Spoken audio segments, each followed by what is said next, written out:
আজ পড়ছি Warren Buffett success secret, লিখেছেন জর্জ ইলিয়ান। ভূমিকাতে আছে দ্য উইজার্ড অব ওমাহা।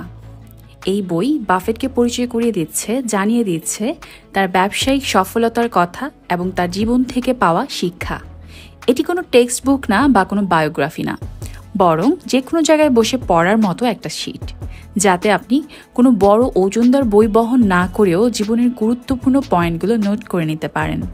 আপনি এটি এক সিটিংয়ে বসে শেষ করতে পারবেন, অথবা যখন আপনি অনুপ্রেরণা এবং নির্দেশনার দরকার হবে বলে মনে করবেন, তখন খুঁজতে পারেন সুনির্দিষ্ট কেস স্টাডি। আপনি শিখতে পারবেন সবচেয়ে গুরুত্বপূর্ণ দক্ষতা এবং গুণাবলী সম্পর্কে, যা বাফেটকে করেছে সবচেয়ে সফল বিনিয়োগকারী। এর সাথে জানবেন বিনিয়োগের সবচেয়ে গুরুত্বপূর্ণ টিপস। আপনার আবেগপূর্ণ বিষয়ে কাজ খুঁজতে থাকায় কখনো হাল ছাড়বেন না। যদি আপনি স্বাধীনভাবে ধনী হতে চান, তবে এই কাজটি খোঁজার চেষ্টা চালিয়ে যান। বেতনের কথা ভুলে যান। যখন আপনি এমন লোকদের সাথে কাজ করতে থাকবেন যাদেরকে আপনি ভালোবাসেন, যে কাজটি ভালোবাসেন সেটিই করতে থাকেন, তাহলে এর চেয়ে আর ভালো কিছু কখনোই পাবেন না। Warren Buffett. কোনো কোনো জিনিস একজন সফল মানুষকে অন্যদের থেকে আলাদা করে রাখে। এটি কি তার ঝুঁকি নেওয়ার ইচ্ছা? অন্যরা যখন প্রতিকূলতা দেখে তার যখন সুযোগ দেখার ক্ষমতা? এটি কি তার ক্রিয়েটিভ ড্রাইভের দৃঢ়তা, যা দিয়ে সে দুনিয়াকে নিজের, পরিবার ও বন্ধুবান্ধবের এবং সর্বোপরি মানব সমাজের জন্য উন্নত বাসভূমি বানাতে পারে? কিছু লোক কি অন্যদের থেকে বেশি সফলতার ভাগ্য নিয়ে জন্মগ্রহণ করে থাকে, নাকি সেটা অভিজ্ঞতা, শিক্ষা এবং ঝুঁকি নেওয়ার সরল ইচ্ছার জন্য তারা সফল? যে ঝুঁকি অন্যরা নিতে চায় না, নাকি সফল লোকেরা তাদের সহকর্মীদের চাইতে অধিক অনুভূতিপ্রবণ এবং লক্ষ্যপানে চালিত? এরপরের যে প্রশ্ন আপনি করবেন তা হলো, আর্থিক ও ব্যক্তিগত সাফল্য কি এমন কিছু যা শিখে নেওয়া যায় এবং অন্যকে শেখানো যায়? উত্তর অবশ্যই হবে হ্যাঁ। যদি আপনার কাছে যা চাওয়া হয় তা থেকে আরও উপরে চলে যাওয়ার ইচ্ছা থাকে, প্রচেষ্টা চালিয়ে প্রত্যেকেই ভালো মানুষ হতে হবে এবং তার প্রত্যেকটি সিদ্ধান্তের জন্য দায়িত্ব নিতে হবে। তা সে সিদ্ধান্ত ভালো বা মন্দ, সফল বা ব্যর্থ, যাই হোক না কেন। এবং পরাজয়কে পরাজয় হিসেবে দেখা যাবে না, বরং এটিকে একটি লেসন হিসাবে দেখতে হবে, যা থেকে শেখা যায় এবং মুনাফা বের করা যায়। ইতিহাস থেকে আমরা যা জানতে পারি তা হলো, মানুষ ইতিহাস থেকে শেখে না। উইজার্ড অব ওমাহার কেসে মহান ওয়ারেন বাফেটের ছিল অনেক বড় সুবিধা, যা অধিকাংশ লোক পাওয়ার মতো এত ভাগ্যবান না। তিনি এমন এক পরিবার থেকে আসেন যেখানে দীর্ঘদিনের ফিনান্সিয়াল এক্সপার্টরা ছিলেন, যারা ব্যবসা এবং স্টক কেনাবেচার মাধ্যমে তাদের ভবিষ্যৎ গড়ে তোলেন। বাফেট সুযোগ পেয়ে যান বিরাট ফিনান্সিয়াল ক্ষেত্রে মেধাবী লোকদের পায়ের কাছে বসে বসে শিক্ষা গ্রহণ করার। পাশাপাশি পেয়েছিলেন শীর্ষস্থানীয় স্কুলগুলোকে, যারা মর্যাদাসম্পন্ন ইনভেস্টমেন্ট ফার্মগুলোর জন্য দরজা খুলে দিয়েছিল এবং তার ভবিষ্যৎ পারিবারিক ভাগ্য গড়ে তোলার সক্ষমতা অর্জনে সাহায্য করেছিল। কিন্তু সম্পদ এবং সুবিধা পাওয়া, শিশু হওয়া ছাড়াও বাফেট সম্পর্কে এর এমন কিছু ছিল যা তাকে আলাদা করে রেখেছিল। সেটা হলো তার জন্মগত সুবিধা, শিক্ষা এবং ব্যবসায়িক যোগাযোগ থেকেও উপরে এর অবস্থান। এটি এমন কিছু নয় যা শেখানো যাবে, এমন কিছু নয় যা আবিষ্কার করতে হবে। এটি হলো আবেগ নিয়ে বেঁচে থাকা। আমেরিকান আর্থিক চিত্রে তার এই প্রবাদতুল্য উত্থানের মাধ্যমে বাফেট বারবার বুঝিয়ে দিয়েছেন যে অকৃত্রিমতা, দৃঢ় প্রতিজ্ঞা এবং চূড়ান্ত ধৈর্য বিরাট মুনাফা নিয়ে আসে। এমন সময় আসে যখন আপনি যা করতে চান তাই আপনাকে আরম্ভ করতে হয়। যা করতে ভালোবাসেন সেই কাজ করার চাকরি নিন। সকালে লাফ দিয়ে ঘুম থেকে উঠবেন। আমার মনে হয় যে কাজটি আপনি পছন্দ করেন না সেই কাজের চাকরি নেওয়াতে আপনার মাথা ঠিকমতো কাজ করছে না, কারণ আপনি ভেবেছিলেন এটি আপনার রিজিউমে থাকলে সুন্দর দেখাবে। এটি কি সেরকম কিছু না যেখানে বুড়ো বয়সের জন্য সেক্স জমিয়ে রাখা হচ্ছে? অধিকাংশ লোক ভেবে থাকে যে তারা তাদের আবেগ নিয়ে বাঁচতে পারবে না এবং এমন চাকরির কাজ করতে গিয়ে, কঠোর পরিশ্রম করতে গিয়ে তারা দিন কাটিয়ে যাচ্ছে এবং কখনো জীবনে তাদের সঠিক পন্থা কী তা আবিষ্কার করতে সময় দিচ্ছে না। সহজভাবে বলতে গেলে তার কারণ হলো আবেগ কী, তার আবিষ্কার করা একটি নিজের মধ্যকার জার্নি এবং এমন কিছু যা আসলে অর্জন করা যায় না। এটি হলো কেন আমরা বাফেটের মতো লোকদের কাছে অনুপ্রেরণা খুঁজি। কারণ তাকে যেসব জিনিস ড্রাইভ দিতে সাহায্য করেছিল বা প্রণোদিত করেছিল সেগুলো কোনো না কোনোভাবে আমাদেরকে ঘষে মেজে এগিয়ে দিতে পারে। কিন্তু বাফেটের বিস্ময়কর অর্জনের মধ্যে অনুপ্রেরণা পাওয়ার সঙ্গে সঙ্গে আমাদেরকে তার জীবনের দিকে এবং জীবন ধারণার পদ্ধতির ওপর দৃষ্টিপাত করতে হয়। আমাদেরকে শুধু তার সফলতার উপর দৃষ্টিপাত করলে চলবে না। যেমন তার legendary holding company Berkshire Hathaway বরং তার 90 দশকের শেষের দিকে ইন্স্যুরেন্স জায়ান্ট AIG এবং জেন রি এবং দ্য সলোমন ব্রাদার্স স্ক্যান্ডালের সঙ্গে জড়ানোর মতো আর্থিক ভুল পদক্ষেপের উপর দৃষ্টিপাত করতে হয়। দেখতে হয় কিভাবে তিনি এসব ভুল পদক্ষেপের ওপর বিজয়ী হয়েছিলেন এবং কিভাবে প্রতিবন্ধকতাকে মোকাবেলা করেছেন, এবং শেষ দিকে শুধুমাত্র উন্নত বিজ্ঞ ব্যবসায়ী নয় বরং একজন ভালো মানুষ হিসাবেও পরিচিত পেয়েছেন। কারণ বিষয়টি হলো, যখন আপনি কোনো প্রচণ্ড আবেগ নিয়ে আলোচনা করবেন শুধুমাত্র তখন আপনি সফলতার সঙ্গে সঙ্গে ব্যর্থতার উপর বিচার বিশ্লেষণ করতে পারবেন।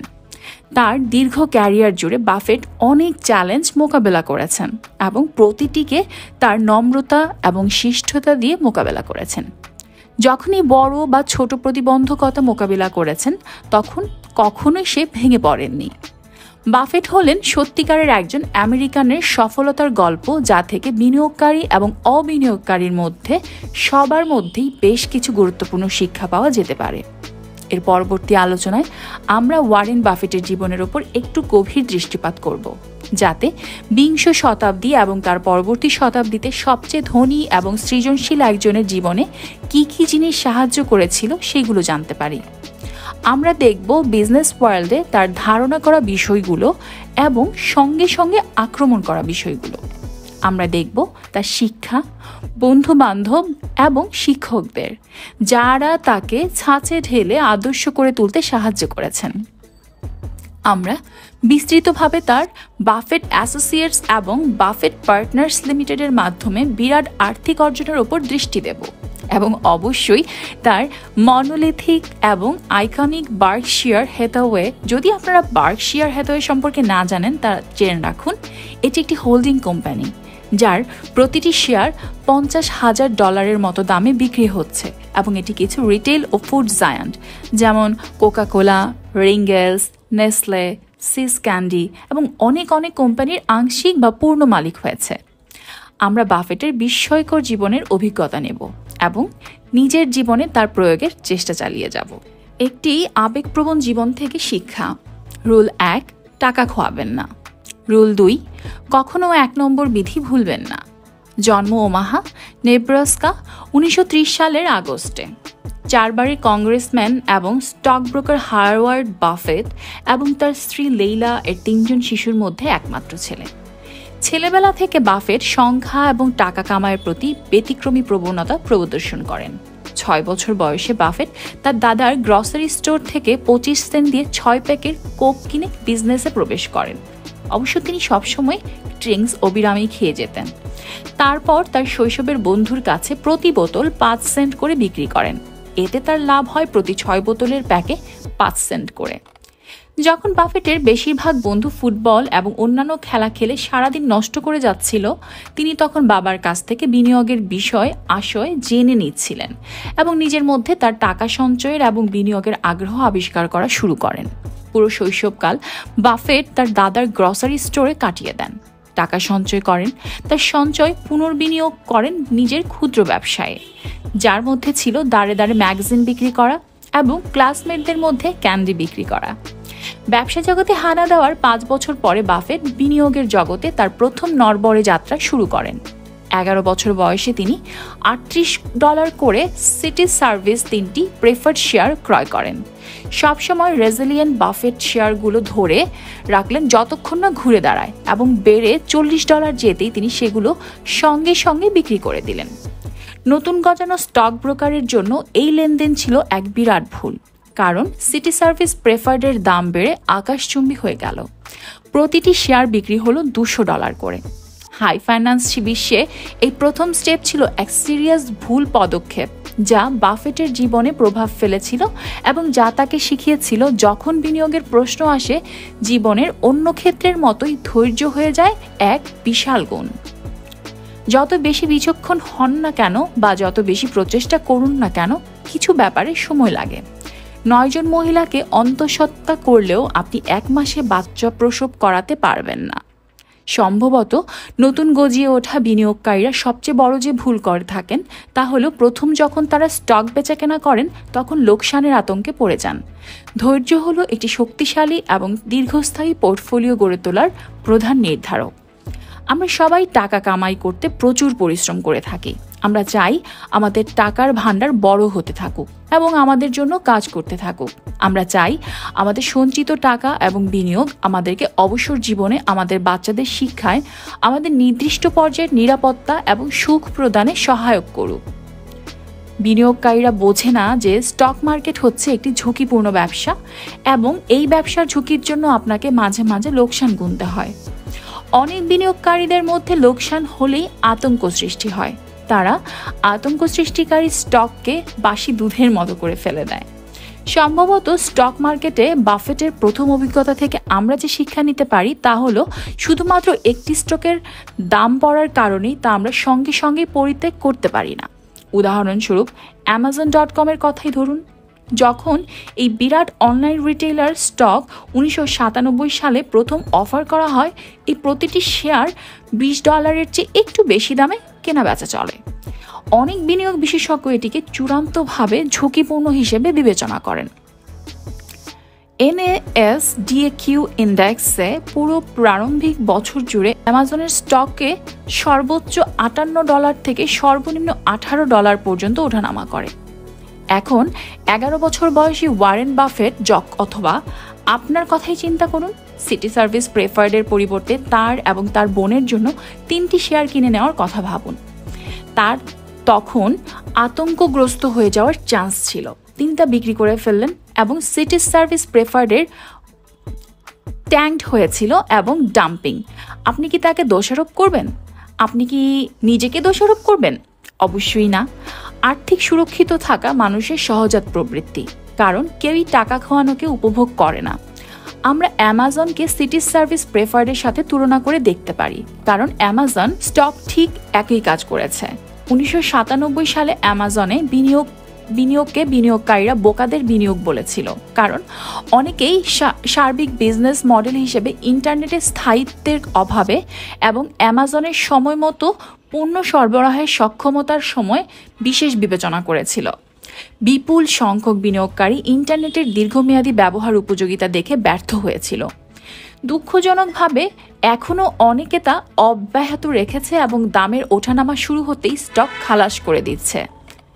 বিনিয়োগের ক্রিটিক্যাল ফ্যাক্টর হলো একটি ব্যবসায়ের অন্তর্নিহিত ভ্যালু নির্ধারণ এবং ন্যায্য এবং সুবিধাজনক মূল্য প্রদান। কিন্তু এখন যদি আমরা অ্যামাজন স্টকের দিকে তাকাই, দেখতে পাবো এটি $310 বিক্রি হচ্ছে এবং যদি অধিকাংশ বিনিয়োগকারীরা 1 বছরও তা ধরে রাখতে পারে, তবে তারা দেখতে পেত যে তাদের প্রাথমিক $20 বিনিয়োগ জাম্প দিয়ে তার প্রথম অফারের 1 বছরের মধ্যে $200 হয়ে গেছে।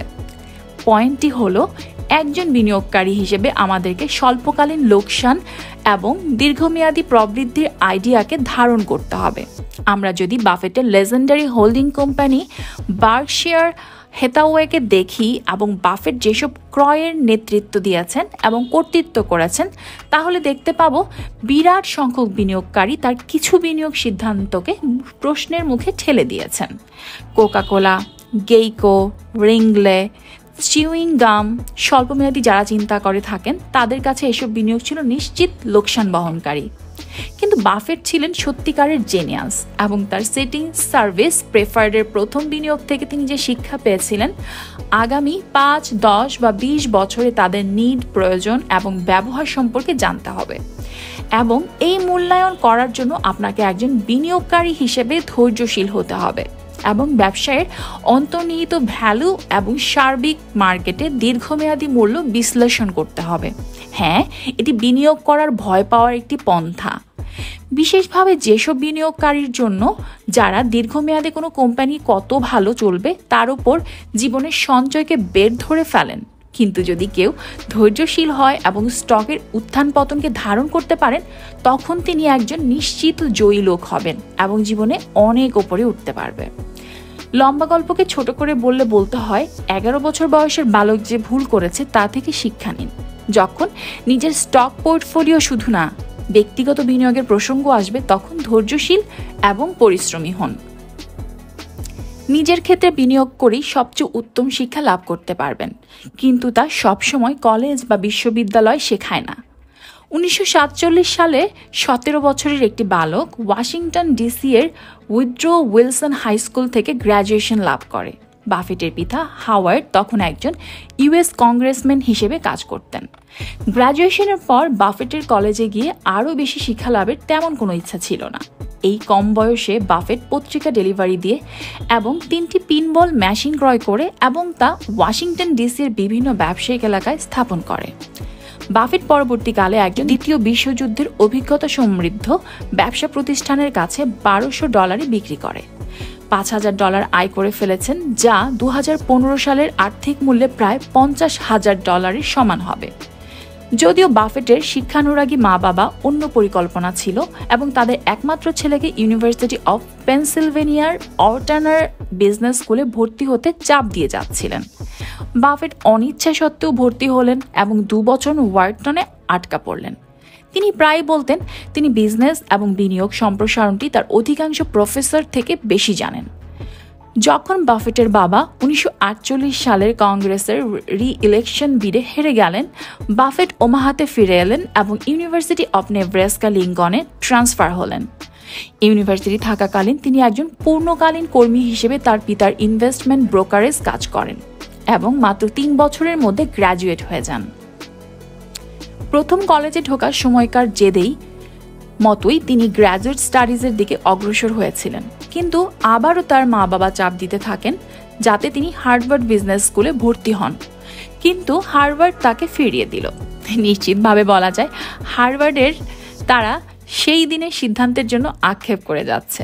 বাফেট তখন ছিল 20 বছরের যুবক। তাদের মতে হার্ভার্ডে যাওয়ার জন্য বয়সটা বেশ কম হয়ে যায়। প্রত্যাখ্যানের আঘাত পেয়ে বাফেট আবেদন করলেন কলম্বিয়া স্কুল অফ বিজনেসে।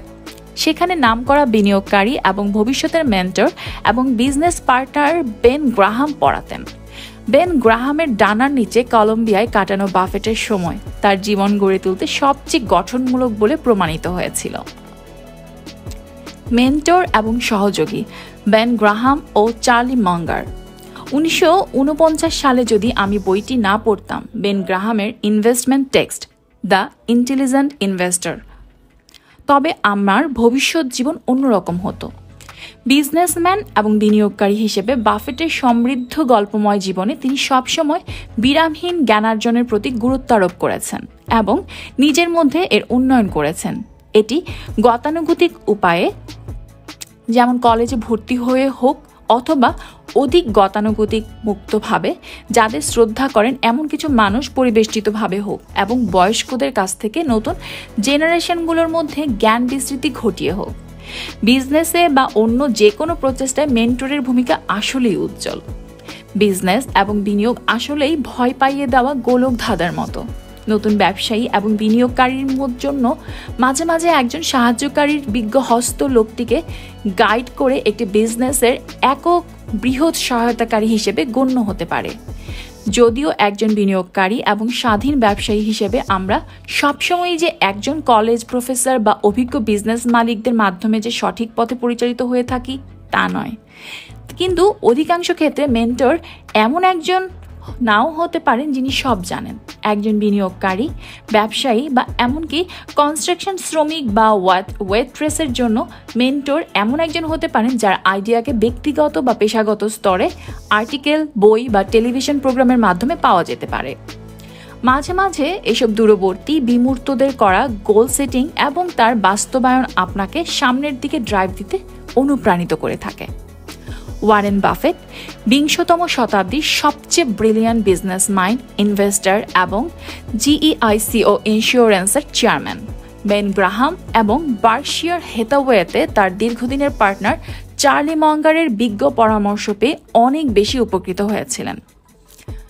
বেন গ্রাহাম 1920 সালের দশকে স্টক ব্রোকার বেন গ্রাহাম একজন বিচক্ষণ, হিসেবি এবং আগ্রাসী বিনিয়োগকারী হিসেবে বিভিন্ন বিজনেস সার্কেলে খুব বেশি পরিচিত ছিলেন।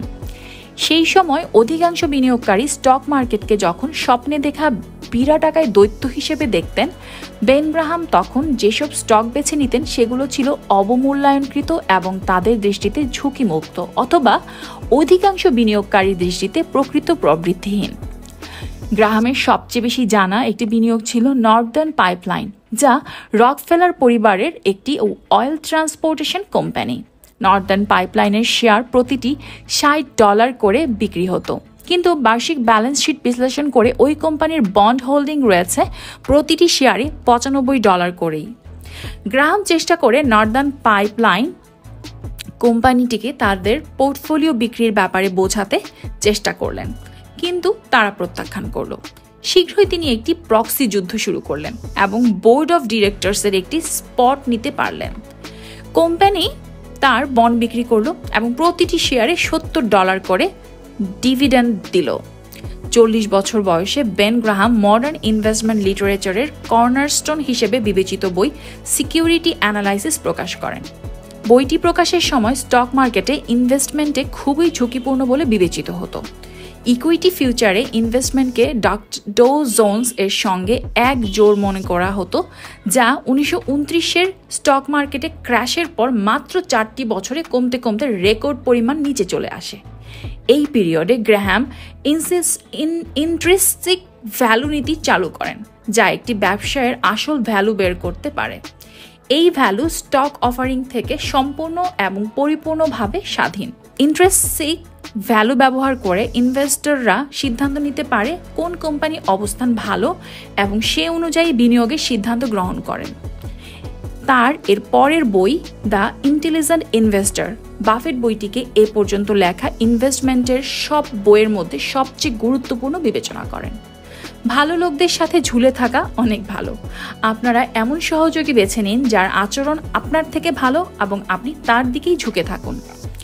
তার এসব সরল ইনভেস্টমেন্ট নীতিমালার জন্য বেন গ্রাহাম 21 বছর বয়সী ওয়ারেন বাফেটের কাছে একজন হিরো হয়ে ওঠেন। গ্রাহামের ছাত্র হয়ে ওঠার আগে তিনি হুজ এর WHO এর একটি পুরাতন সংস্করণ পড়ছিলেন। তিনি গ্রাহামকে গেইকো এর নামের একটি ছোট না জানা ইন্স্যুরেন্স কোম্পানির ডিরেক্টর হিসেবে আবিষ্কার করেন। একথা জানতে পেরে বাফেট একদিন শনিবার সকালে ওয়াশিংটন ডিসিতে এদের হেডকোয়ার্টারে চলে যান। আশা ছিল গ্রাহামের সাথে দেখা হবে, যদিও গেইকো হেডকোয়ার্টারে এসে দেখেন এদের বিজনেস বন্ধ এবং সপ্তাহান্তের ছুটি চলছে। কিছু দুষ্ট মানবীয় চরিত্র সহজ বিষয়কে কঠিন করে ফেলে। বাফেট ভয় পেলেন না। তিনি গেইকো এর দরজায় দাঁড়িয়ে থাকলেন যতক্ষণ না একজন গেটকিপার তা খুলে দেয়। জিজ্ঞেস করলেন বিল্ডিংটি গেইকো এর সাথে সম্পর্কিত কিনা। গেটকিপার জানালেন ভাগ্য ভালো থাকলে 5 তলায় গেইকো এর অফিসে কাউকে পাওয়া যেতে পারে। ওয়ারেনকে সেই পরিশ্রমী কর্মীর কাছে নিয়ে যাওয়া হলো। অফিসে ঢুকেই বাফেট তার কোম্পানি এবং তার অপারেশন সম্পর্কে জিজ্ঞেস করা শুরু করলেন। তাদের এই আলোচনা 4 ঘন্টা ধরে চলল এবং যে লোকটি বাফেটের সমাপ্ত না হওয়া প্রশ্নের ধারা সহ্য করে গেলেন তিনি আর কেউ নন, স্বয়ং কোম্পানির ভাইস প্রেসিডেন্ট ফিনান্স লরিমার ডেভিডসন। ডেভিডসনের সঙ্গে এই আলোচনার অভিজ্ঞতা বাফেটের বাকি জীবনে জড়িয়েছিল এবং এই বিশ্বাসকে ধারণ করে তিনি শিক্ষা এবং গাইডেন্স পেলেন। যে কোনো অস্বাভাবিক স্থানেও কোনো কিছু চাইতে হয় এবং ব্যক্তিগত সাহসের সুযোগ নিতে হয়। কলম্বিয়া স্কুল অফ বিজনেসে পড়াশোনার সময় বাফেটই একমাত্র ছাত্র ছিল যে গ্রাহামের ক্লাসে এ পেতে সক্ষম হয়েছিল। গ্র্যাজুয়েশনের পরে বাফেট ওয়াল স্ট্রিটের পুনর্কালীন স্টক ব্রোকার হিসেবে কাজ শুরু করে দেন, কিন্তু গ্রাহাম এবং বাফেটের পিতা উভয়েই তার এই কাজের বিপরীতে পরামর্শ দিয়েছিলেন। যদিও বাফেট ওয়াল স্ট্রিটে কাজ করতে এত প্রতিবন্ধ ছিলেন যে তিনি গ্রাহামের ইনভেস্টমেন্ট ফার্মের জন্য ফ্রি কাজ করতে অফার দিলেন। যদিও গ্রাহাম তা প্রত্যাখ্যান করলেন, স্পষ্টত তিনি তার বন্ধু ও মেন্টরের জন্য কাজ করতে না পারাতে মনোকষ্ট পেলেন এবং বাফেট নেব্রাস্কার তার বাড়িতে ফিরে গিয়ে আবারও বাবার ফার্মে কাজ শুরু করলেন। আরও 10 বছরের বেশি সময় লেগে গেল বাফেটের সেই লোকটির সাথে সাক্ষাৎ হতে, যে তার সারা জীবনের বিজনেস পার্টনার এবং ডান হাত হিসেবে বার্কশায়ার হ্যাথাওয়েতে কাজ করেছিলেন, দুর্বোধ্য চার্লি মাঙ্গার। বাফেটের মতো মাঙ্গারের জন্ম ওমাহা, নেব্রাস্কাতে। মিশিগান ইউনিভার্সিটিতে কিছুদিন গণিত নিয়ে পড়ার পর দ্বিতীয় বিশ্বযুদ্ধের সময় ইউএস আর্মি এয়ারক্রাফটসে আবহাওয়াবিদ হিসেবে কাজ করতে গিয়ে তিনি কলেজ থেকে ড্রপ আউট হয়ে পড়েন। যুদ্ধের পর মাঙ্গার কোনো আন্ডারগ্র্যাজুয়েট ডিগ্রি ছাড়া হার্ভার্ড বিজনেস স্কুলে ঢুকতে গিয়ে কেলটেকে আইন নিয়ে পড়াশোনা শুরু করেন এবং হার্ভার্ড লিগ্যাল এইড ব্যুরো এর একজন সদস্য নির্বাচিত হন। হার্ভার্ড লিগ্যাল এইড ব্যুরো সম্পর্কে তখন খুব বেশি জানা না গেলেও চার্লি মঙ্গারের বুদ্ধিমত্তার কথা ছড়িয়ে পড়ে। 1948 সালে মঙ্গার হার্ভার্ড থেকে জুরিস ডক্টর সহ প্রফেশনাল ডক্টরেট সম্মানের সাথে মাগনা কাম লাইডি গ্র্যাজুয়েশন লাভ করেন। তিনি তার পরিবারের সঙ্গে ক্যালিফোর্নিয়া চলে আসেন, সেখানে রাইট অ্যান্ড গেরেট ফার্মের সঙ্গে আইনি প্র্যাকটিস করা শুরু করেন। ক্যালিফোর্নিয়ার যেখানে তিনি আইনি প্র্যাকটিস করতেন তা থেকে 1962 সালে মঙ্গার তার শৈশবকালের বাসস্থান ওমাহায় ফিরে যান। মিউচুয়াল ফ্রেন্ডদের দ্বারা পরিচিত হয়ে বাফেট দেখলেন মাঙ্গার কোনো না কোনোভাবে snobbish and a bit off putting. তিনি মাঙ্গারের আর্থিক ও আইনগত বুদ্ধিমত্তা সম্পর্কে জানলেন। দুজন কাছাকাছি এলেন, খুব কম সময়ে বন্ধু হলেন এবং দ্রুত একটি বন্ড তৈরি করলেন। 40 বছরের অধিক সময়ের জন্য পার্টনার এবং পরামর্শদাতা হলেন। একসঙ্গে বার্কশায়ার হিথাওয়ে এর সহ-সভাপতিত্ব করলেন। মাঙ্গার আগে ওয়েস্কো ফিনান্সিয়াল কর্পোরেশনের চেয়ারম্যান ছিলেন, যা এখন সম্পূর্ণভাবে বার্কশায়ার হিথাওয়ে মালিকানাধীন। মাঙ্গার এবং বাফেট উভয়ই এসইসি এর স্ক্রুটিনিতে পড়েছিলেন যখন ওয়েস্কো এবং বার্কশায়ার হিথাওয়ের মার্জারের চেষ্টা করা হয়েছিল।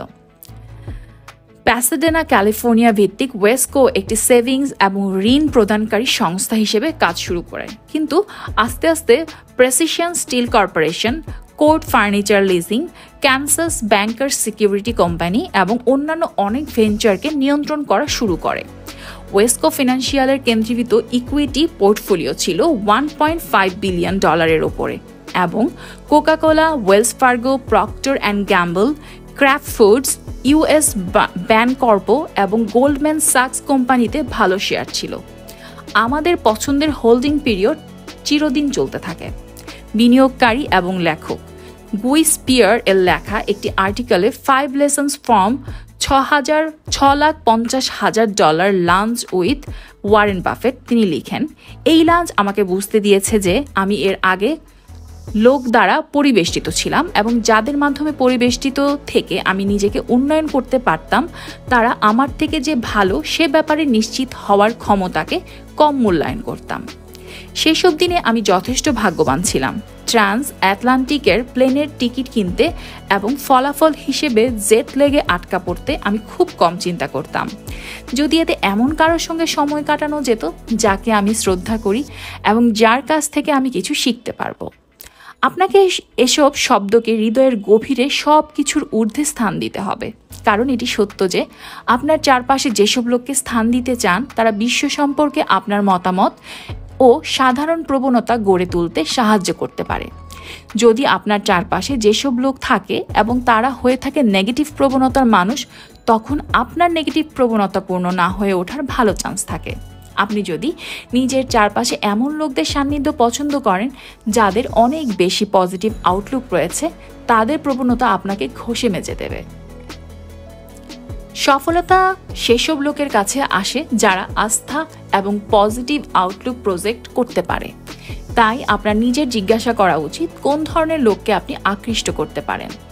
বাফেটের ক্ষেত্রে তার সার্বিক ড্রাইভ ও উচ্চাকাঙ্ক্ষার জন্য তিনি গ্রাহাম ও মাঙ্গারকে আকৃষ্ট করতে পেরেছিলেন এবং তারা এর বিনিময়ে তার মধ্যে পেয়েছিলেন যমজ এমন কাউকে যার মধ্যে ছিল যমজ স্পিরিট এবং মতামত এবং চিন্তার জন্য আগ্রহী না এবং তার সঙ্গে শেখার প্রতি আগ্রহ এবং নতুন ও ভিন্ন আইডিয়ার প্রতি একটি প্রকৃত মুক্ত মন, যা তাদের নির্দেশনা ও বন্ধু ছাড়া সে হয়তো এককভাবে অর্জন করতে পারত না। পয়েন্টটি হলো, যখন বন্ধুত্ব ও মেন্টরশিপের প্রসঙ্গ আসবে আপনি যা পান তাই দিতে হবে। যদি আপনি বিশ্ব সম্পর্কে একটি নেগেটিভ দৃষ্টিভঙ্গির পরিকল্পনা করেন তবে নেগেটিভ কিছু পাওয়ার চান্স থাকবে, কিন্তু যদি আপনি পজিটিভভাবে কাজ এবং প্রতিক্রিয়া দেখাতে থাকেন এগুলো আপনার মধ্যে ফিরে বেড়াতে আসবে। পর্যাপ্ত সত্যি হলো, আপনার জীবনে আসা সব লোককে আপনি সবসময় নিয়ন্ত্রণ করতে পারবেন না, যা বিশেষভাবে আপনার পরিবার এবং সহকর্মীদের ক্ষেত্রে প্রযোজ্য। কিন্তু আপনি এসব সক্রিয় সম্পর্কের সার্বিক ডায়নামিক্স এর পরিবর্তন করতে পারেন এবং তা করতে নেগেটিভ দ্বন্দ্ব অনুভূতিতে নিজেকে শোষিত হতে দেবেন না। যদি পারেন এরকম পরিস্থিতি এড়িয়ে চলুন। শোনার এবং আপনার সহকর্মীদের কাছ থেকে শেখার আগ্রহ তৈরির পরিকল্পনা নিন এবং তাহলে আপনি মানসম্পন্ন লোকদেরকে নিজের প্রতি আকৃষ্ট করতে পারবেন, যাদের কাছ থেকে শিখতে এবং এসব শেখা তাদের কাজে লাগাতে পারবেন। ওমাহা থেকে নিউ ইয়র্ক এবং আবার ফিরে আসা, বাফেট অ্যাসোসিয়েটস লিমিটেড এবং বাফেট পার্টনারশিপ। বাবার ব্রোকারেজ ফার্মে চাকরি নেওয়ার পর বাফেট সুসি থমসনকে দেখতে পান। অল্প দিনের মধ্যে তাদের সম্পর্ক সিরিয়াস দিকে মোড় নেয়। 1952 এপ্রিল মাসে বাফেট ও থমসন বিয়ে করে ফেললেন। যুবক দম্পতি প্রতি মাস $65 ভাড়ায় একটি বাসা ভাড়া নেন। তাদের অ্যাপার্টমেন্টে অনেকগুলো ইঁদুরের বাড়িতে পরিণত হয়। এই বাড়িতেই তাদের মেয়ে সুশি, তারও নাম রাখা হয় সুশি, এর জন্ম। টাকা বাঁচাতে তারা ড্রেসার ড্রয়ারে মেয়ের জন্য বেড তৈরি করেন। প্রাথমিক বছরগুলোতে বাফেটের বিনিয়োগ একটি গ্যাস স্টেশন এবং অফলপ্রসূ কিছু রিয়েল এস্টেট ইনভেস্টমেন্টে আটকা পড়ে থাকে। দুর্ভাগ্যজনকভাবে ব্যক্তিগত ফিনান্সিয়াল ভেঞ্চারের কেউই তাদের বিয়ের প্রাথমিক সময়টাতে ভালো হতে পারেননি। যদিও এই সময় বাফেট ইউনিভার্সিটি অফ ওমাহাতে রাতের বেলা বিভিন্ন কোর্সে শিক্ষকতা শুরু করেন। এমন একটি কাজ যা লাজুক এবং বিনয়ী বাফেট করতে পারতেন না যদি না তিনি ডেল কার্নেগি ইনস্টিটিউটে পাবলিক স্পিকিং কোর্স না করতেন। এটি এমন এক ডিগ্রি যা বাফেট এখনও তার পেশাগত জীবনে বেশ কাজে লেগেছিল বলে উল্লেখ করে থাকেন। ওয়াল স্ট্রিট হলো আমার একমাত্র স্থান যেখানে রোলস রয়েসে চড়া লোক তাদের থেকে পরামর্শ পায় যারা সাবওয়েতে চড়ে। পোস্ট গ্র্যাজুয়েশন স্কুল ক্যারিয়ারে বাফেটের ফিনান্সিয়াল সমস্যা থাকার পরও যখন তিনি বিভিন্ন বিষয়ে অনুসন্ধান করে যাচ্ছেন, তখন তার পুরাতন মেন্টর বেন গ্রাহামের কাছ থেকে ফোন পেলেন। গ্রাহাম অবশেষে তরুণ এই স্টক ব্রোকারকে তার নিউ ইয়র্ক স্টক ব্রোকারেজ ফার্মে জয়েন করতে বলেন। বাফেট দীর্ঘদিন এই সুযোগের অপেক্ষায় ছিলেন, যা চূড়ান্তভাবে এসে গেল। বাফেট ও সুশি নিউ ইয়র্ক শহরের উপকণ্ঠে একটি বাড়ি কিনে নিলেন। বাফেট সারা দিন বসে ইনভেস্টমেন্ট সুযোগ খুঁজতে স্ট্যান্ডার্ডস অ্যান্ড পুরস এর রিপোর্টগুলো বিশ্লেষণ করতে থাকলেন। গ্রাহাম পার্টনারশিপের প্রাথমিক দিনগুলোতে বাফেট ও গ্রাহামের মধ্যেকার ফিনান্সিয়াল দর্শনের পার্থক্যগুলো স্পষ্ট হয়ে উঠতে থাকলো। অতিরিক্ত উত্তপ্ত মার্কেটে যেসব ইনভেস্টর ক্রয় করতে থাকেন তাদেরকে জানতে হবে যে তারা যে মূল্য চাচ্ছেন তাতে পৌঁছাতে অনেক ভালো প্রতিষ্ঠানেরও অতিরিক্ত সময় লেগে যেতে পারে। কিভাবে কোম্পানি কাজ করে তা জানতে বাফেট আগ্রহী হয়ে পড়েন।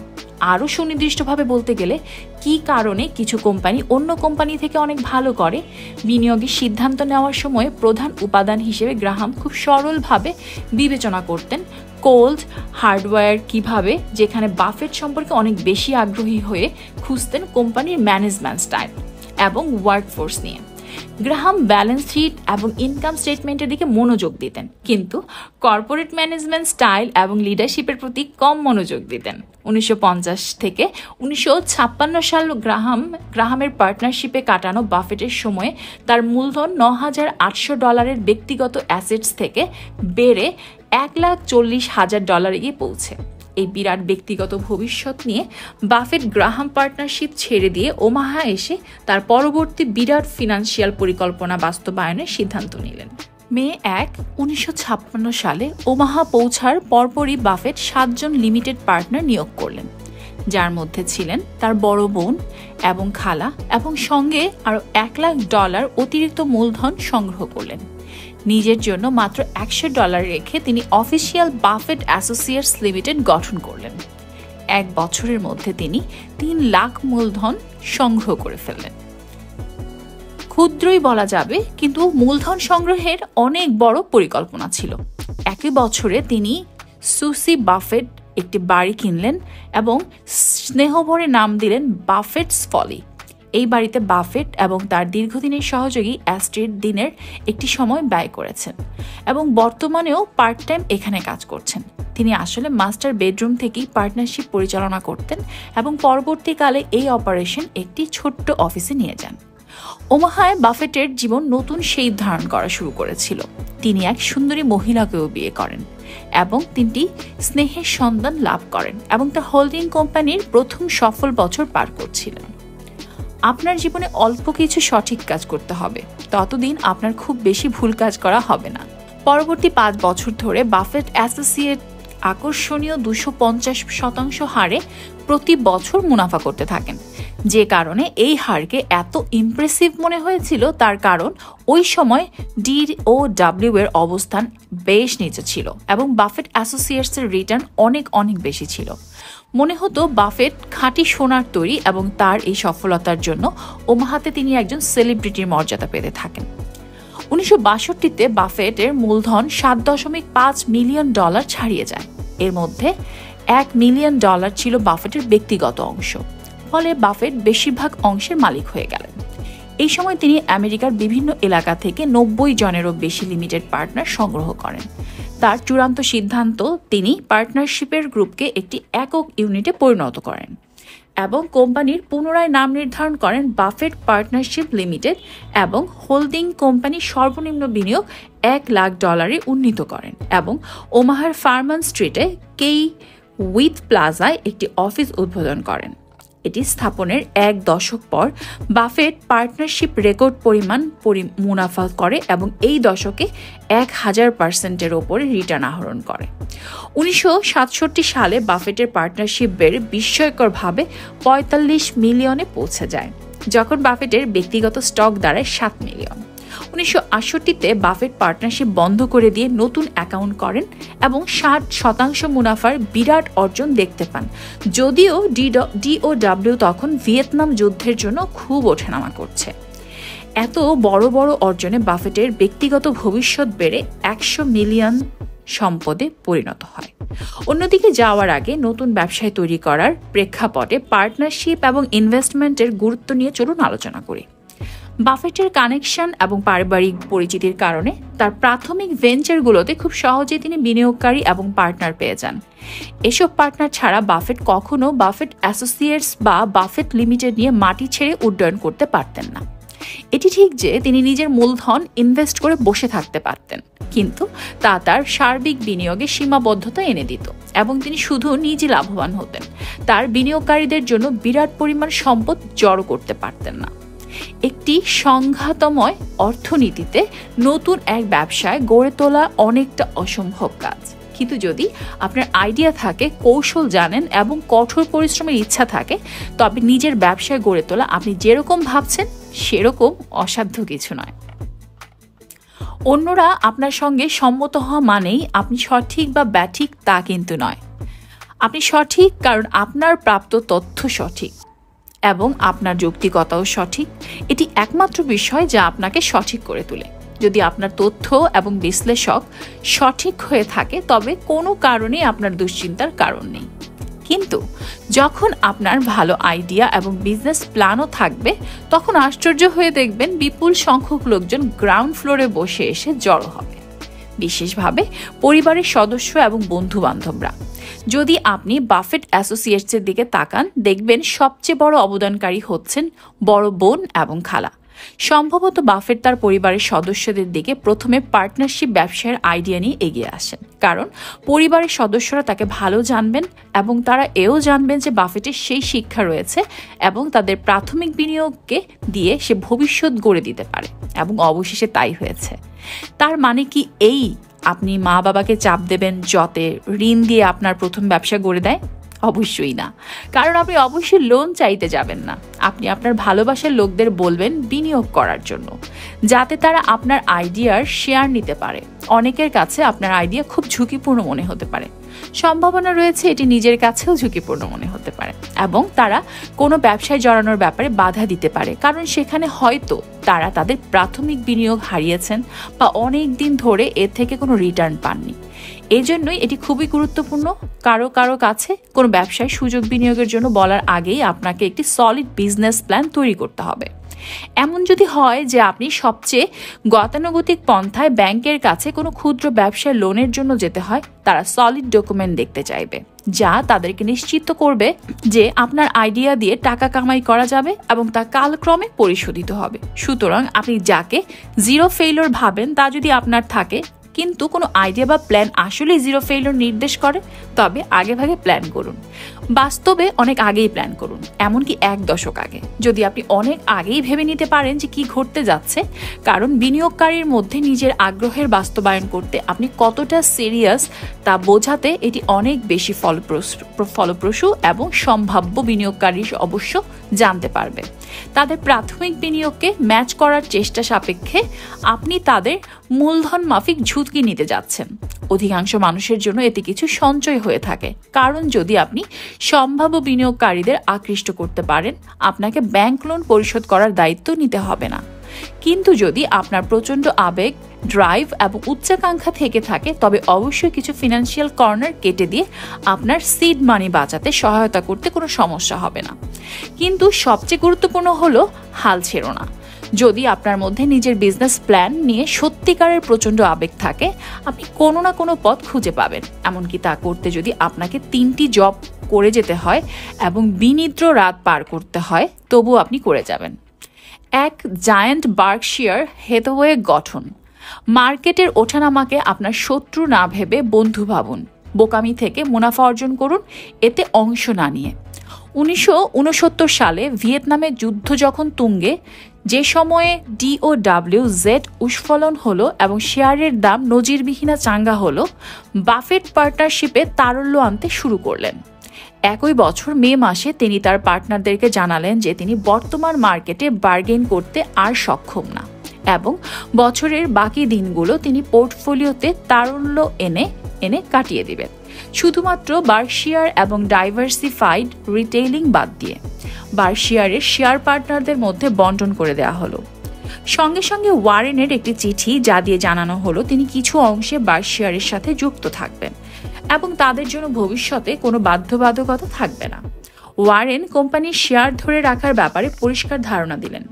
বার্কশায়ার হ্যাথওয়ে তার 29% স্টক নিয়ে ওই কোম্পানির অধিকাংশ মালিকানা তিনি ধরে রাখবেন, কিন্তু এই কোম্পানিকে নিয়ে তার ইচ্ছা তিনি প্রকাশ করলেন না, জানালেন না তিনি এখানে কোন ভূমিকা পালন করবেন।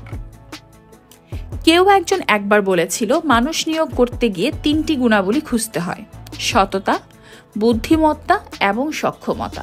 যদি আপনি প্রথমটি না পেয়ে থাকেন, তবে পরের দুটি আপনাকে খুন করবে। এটি নিয়ে ভাবুন, এটি সত্যি। আপনি যদি একটি সততা ছাড়া কাউকে নিয়োগ করেন, তবে আপনি আসলেই বোকা এবং অলস হয়ে যাবেন, বোবাও হয়ে যাবেন। বার্কশায়ার হ্যাথওয়েতে বাফেটের ভূমিকা কি হবে তা কয়েক বছর আগেই বলে দেওয়া হয়েছে। 1965 সালে 49% সাধারণ শেয়ার নেওয়ার পর বাফেট নিজেকে ডিরেক্টর ঘোষণা করেন। দুর্বল ব্যবস্থাপনা কোম্পানিকে প্রায় মাটিতে বসিয়ে দেয়, কিন্তু তিনি নিশ্চিত ছিলেন যে সামান্য ব্যবস্থা নিলেই তা আবার সঠিক স্থানে চলে আসবে। পতাকাবাহী এই কোম্পানির জন্য মুনাফা বয়ে আনা শুরু করে দেবে। বাফেট কেন চেসকে বার্কশায়ার হ্যাথওয়ের প্রেসিডেন্ট বানিয়ে দিলেন এবং তাকে পুরো সংগঠনের ওপর পূর্ণ স্বায়ত্তশাসন প্রদান করলেন? অবশ্য তিনি তাকে স্টক প্রদান করা প্রত্যাখ্যান করলেন, কারণ এতে শেয়ার হোল্ডারদের প্রতি অবিচার করা হবে। যদিও তিনি $20,000 লোন দিতে রাজি হলেন, যাতে চেস বার্কশায়ার হ্যাথওয়ের 1,000 শেয়ার কিনতে পারেন। 2 বছর পর 1967 সালে বাফেট দেখা করলেন বার্কশায়ার হ্যাথওয়ের নিয়ন্ত্রণকারী শেয়ার হোল্ডার জ্যাক রিংওয়াল্টের সঙ্গে এবং জিজ্ঞেস করলেন তার মতে কোম্পানির অবস্থা কেমন। রিংওয়াল্ট জানালেন তিনি প্রতি শেয়ার কমপক্ষে $50 বিক্রি হচ্ছে, যা তখনকার ট্রেডিং মূল্য $33 থেকে $17 বেশি। ওয়ারেন পুরো কোম্পানি কিনে নেওয়ার প্রস্তাব দিলেন, যার জন্য তার ব্যয় হলো $8.6 মিলিয়ন। একই বছরে বার্কশায়ার আউটস্ট্যান্ডিং শেয়ারের ওপর 10% ডিভিডেন্ড ঘোষণা করলো, যা আর কখনো ঘটেনি। 1 বছর পর বাফেট যোগ করে বললেন তাকে অবশ্যই বাথরুমে থাকতে হবে যখন ডিভিডেন্ড ঘোষণা করা হবে। 1970-এ এসে বাফেট নিজেকে বার্কশায়ারের চেয়ারম্যান ঘোষণা করলেন এবং প্রথমবারের মতো শেয়ার হোল্ডারদের কাছে চিঠি লিখলেন যে দায়িত্বটা কেন আগে তিনি নিলেন না। একই বছরে বাফেটের ক্যাপিটাল বন্টন তার বুদ্ধিমত্তা প্রদর্শন করে। টেক্সটাইলে মুনাফা ছিল খুবই কম, $45,000, যেখানে ইন্স্যুরেন্স এবং ব্যাংকিং সেক্টর নিয়ে আসে $2.1 এবং $2.6 মিলিয়ন।